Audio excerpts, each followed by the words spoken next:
Hi guys, I hope everyone is doing well.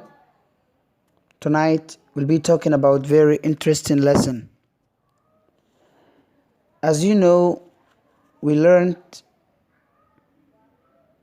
English alphabet, but tonight we would like to learn words in alphabetical order.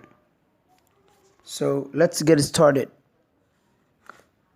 A for apple, P for pat, C for cat, D for dog, E for elephant, F for frog, G for giraffe, H for house, I for ink, J for jack, K for key, L for lion, M for mouse, N for nest, O for ox, P for pen, O for onion, P for pen, Q for queen, R for ram, S for sister, T for table, U for uncle, V for vermin, W for wife, X for x-ray, Y for yam. Right now, I'd like to translate our mother tongue. soo dhawaada saxaabta ku xiran channelka Tayo English Online Academy.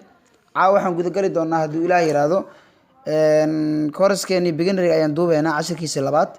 Haddaan cashirkii hore kusoo baranay xurufta af Ingiriisiga, cashirkan insha Allah waxaan ku baran doonaa caawa isla xuruftii aan soo baranay ayagoo erayo la gelin doona.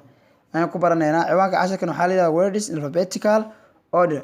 Wuxuu leeyahay marka A for apple tufaax, B for pat kibili, C for cat bisad, D for dog A, E for elephant maroodi, F for frog rah, G for giraffe geri, H for house guri, I for ink khat, J for jack garaafo, K for key fure, L for lion libax, M for mouse dooli, N for nest bulshimbireed, O for onion basal, P for pen qalin, Q for queen boqorad, R for ram one, S for sister abayo, T for table miss, U for uncle abti ama adeer, V for vermin shinni, W for wife xaas, X for x-ray raajo, Y for yam barado.